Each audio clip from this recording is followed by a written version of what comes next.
Welcome back to another episode of Knitting, Science, and Craft. Today we're going to learn how to knit one below, or K1b.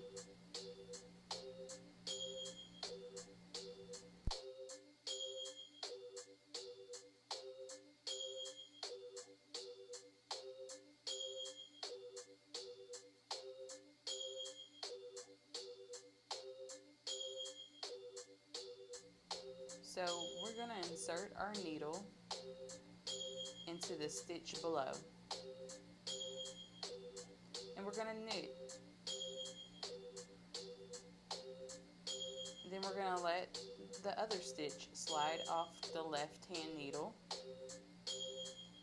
and just like that we knitted one below.